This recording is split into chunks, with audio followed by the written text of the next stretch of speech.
Out of the game, somewhat typical Tuesday. Obviously we have some guys nursing some bumps and bruises. Leonard, we held out today. Shoulder just a little acting up coming out of the last ball game. Obviously limited Adoree a bunch with the hip flexor. Ajane started to make his way back here a little bit. So on that front, from an injury standpoint, we really don't know exactly where we'll be by the end of the week, but was encouraging out of where the game ended and then where we are today. So hopefully we can continue to improve that front. All in all, I thought the guys were really focused.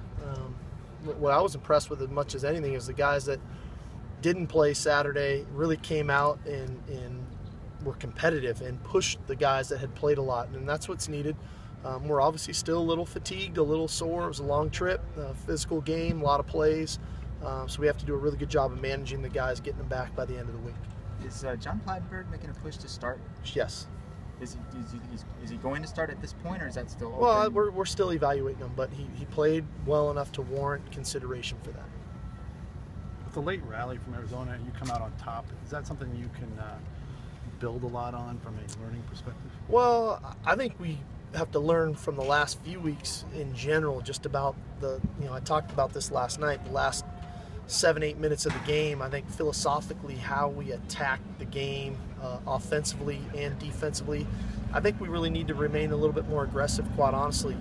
The old traditional way of milking the clock, just trying to eat up possessions and whatnot, I don't know if that's exactly where we need to be. I think we need to remain aggressive, and it's something that we're obviously evaluating. We evaluated Sunday, yesterday, and we'll continue to throughout the week, so that if we get put in that scenario again here this weekend or in weekends to come, we have a plan that we believe in. Usually, you come home and kind of feel good about being at home, but in Pac-12 conference games this year, the home team is 4-14. What do you make of that? And is that something you can kind of use as a reminder to your team that you can't? No, I mean, we'll use it. I didn't know that stat. I appreciate it. I've said this all along, and I'll continue to say it. In our conference, if you don't come ready to play, whether you're at home or away, you will get beat. It's too good. It's too deep. There's too many good coaches, players that you have to prepare, and you have to be mentally and physically right, ready to go, in a great frame of mind. And that's what we need to strive to be every Saturday when we take the field. But it's a great reminder. I mean, I didn't know that stat, so I'll take it. Appreciate it.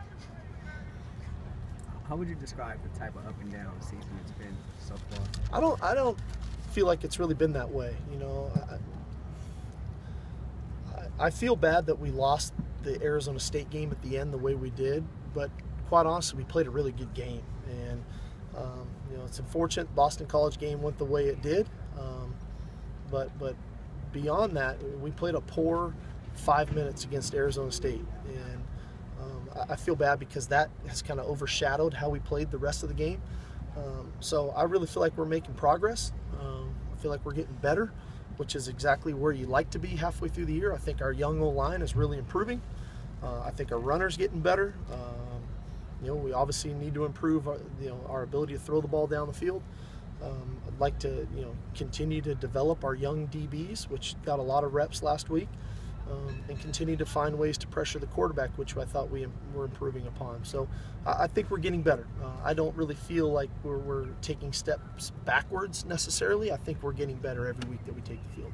Speaking of the young defensive backs, is Rasheed Johnson a guy who might be activated here? Potentially, yeah. We're obviously getting put in some precarious situations here with just sheer numbers. Rasheed has since we moved him over, I talked a lot about him in the bye week, about his development, how much he improved. I like his competitive spirit. I think if we do play him on defense, he'll definitely help us on special teams as well. He's obviously a talented guy who could play offense and or defense. So special teams could be a good avenue for him there as well. So it remains to be seen, but yes, he is a prospective guy. How tough is it towards the end of the game like that when Buck really has it going? But you get Justin in there to get some carries as well because Buck's fatigued or what have you. How tough of a call is that? It wasn't difficult. I've got all the faith in the world in Justin. And I felt like we needed to get him back in there, after the fumble on the screen, for his own psyche, for our development as a team moving forward. We're going to need him. the second half of the season. And so the opportunity to put him back in there, I thought he had a great series in there. He had a couple really hard, tough runs.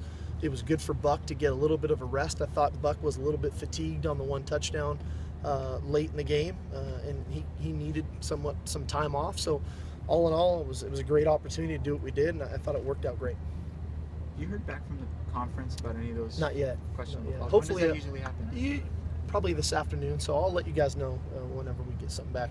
I have to be careful. I did learn this a year ago. I can't necessarily comment on what they tell me, so I'll check with the conference because I know you guys are going to want to ask, and I want to give you a fair answer. From a versatility standpoint, how is this what you thought you would get from Buck? Is it surprising? I love it. I mean, I didn't know he was such a good receiver as what we've gotten so far. I was a little surprised probably early in the year that that we weren't getting the big plays out of him that I had saw on film from the second half of last season. But now, the last couple of weeks, what we've gotten out of him, I think is kind of what I was anticipating. I thought he'd be a guy that would rush for over 1,500 yards and be in consideration for some really cool accolades at the end of the year, and I think that's what we're starting to get. A year and a half ago, he was a kid who was pretty deep on the depth chart. When you look at the past film and how he turned it around, what was that? I was just kind of surprised why wasn't he playing before. I mean, when he put him in, he did really good. And they obviously previously there was a pretty deep backfield. There was a lot of guys, and Trey was healthy, Ty Isaac was here. I mean, there was a lot of Silas Red was here, so it was a pretty steep ladder to climb. We're obviously in a different scenario, a different situation. We just don't have as many guys that way. So I don't know. He's been great. I mean, he's been fantastic off the field. He's been a great leader, supportive of our message. Thankful we have him. Coach Nansen compared him to Bishop Sankey. What do you think about that comparison? Very, very similar in that they're versatile guys. Both of them catch the ball well. Both obviously good runners. Both pass protectors. I think their style's a little different. I think Bishop was a little more of a lateral, in tight space cutter, where Buck is a stronger straight line guy, but they're both really good players. Sarkisian, when we talk to him off the field, I see a very humble, no doubt, very authority. He follows authority. Can you expand a little bit off the field what you see from him? I see a very appreciative young man, a guy who has overcome a lot to get to this point in his life. I think he's thankful for the opportunity.